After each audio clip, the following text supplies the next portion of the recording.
Today is Tuesday, October 6th. My name is Pastor Michael, and this is Wilderness Wanderings.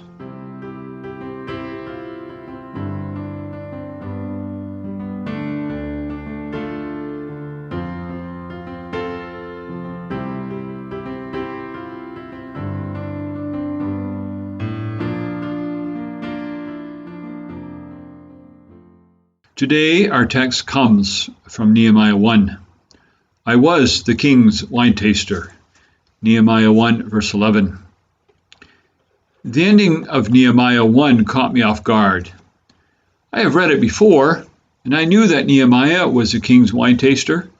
I knew that the wine taster was a very important person in the king's court, most likely responsible for some very important files. In the Canadian context, Nehemiah would probably hold several significant cabinet posts.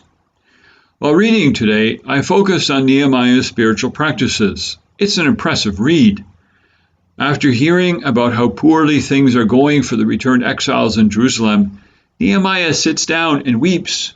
For several days, in fact, he is very sad and doesn't eat, weeping and fasting. This is lament. When the COVID lockdown began, Pastor Anthony and I were preaching a series on lament, and we began these devotions developing those themes.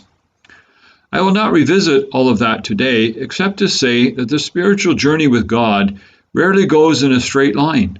Times for lament come and go in the Christian life and the church's life, and sometimes various things are woven together. For example, I am deeply grateful that we will have members of the congregation in the building this coming Sunday morning for worship. At the same time, I am lamenting that the sanctuary will be only 30% full, and our worship will not include robust singing or fellowship. But back to Nehemiah. Part of his lament is prayer. Even though he appears to be by himself, he has no problem praying on behalf of the entire nation of Israel.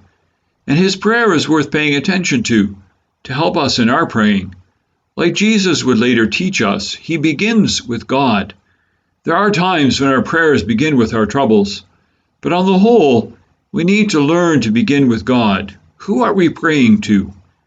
Get that firmly fixed in our hearts and minds. He confesses his own sins, his family's sins, and the sins of the whole nation.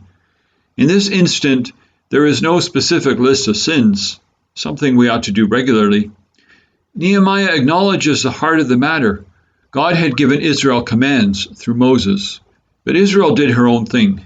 He even acknowledges that what Israel has done is evil. We might be inclined to think that because Israel has confessed her sins, she can now expect God to do something for her, a sort of tit-for-tat spiritual arrangement. Israel does something good, so God ought to respond in kind. Isn't that how we often approach God? But Nehemiah does something very different. He reminds God of God's own promises to Israel. If Israel returned to God after experiencing his judgment, then God would return them to the land of promise. God doesn't need to respond to Israel because Israel has been good. No, Nehemiah expects God to respond to him because God has said he would. He does not bank on Israel's goodness to evoke divine deliverance. Israel's God, and our God, is a God who keeps his promises. That is what Nehemiah counts on, and we can count on this too. Jesus said he would build his church, and so he will, even during COVID time. Nehemiah has decided to pay a visit to the king of Persia, and this is all about asking God for success in his mission. As I read through this prayer, I was impressed, but I was caught off guard by the ending. I was the king's wine taster. By this time, I was expecting Nehemiah to be identified as a spiritual leader among the Jewish exiles. Instead, I was reminded that he held a very important position in the Persian court. Two things struck me about this. First, here is a second person that God has been preparing to help reestablish his people in the Promised Land. Ezra had spent much of his life studying God's law, so he was prepared to teach Israel how to obey God. Nehemiah is an administrator in the Persian court, whom we will discover has the ear of the king. He has administrative skills that will be very important in reestablishing Israelite community. but he is not a Persian. Despite his position of high standing, he has obviously remained faithful to the God of Israel. So here's the second thing that struck me.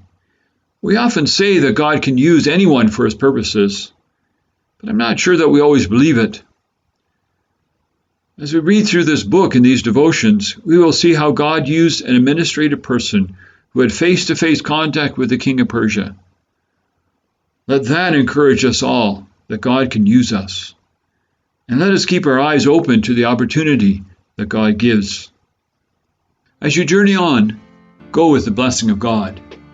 May the peace of the Lord Christ go with you, wherever he may send you. May he guide you through the wilderness, protect you through the storm. May your day end with rejoicing at the wonders he has shown you. May you rest in his provision as he brings night, and then new dawn.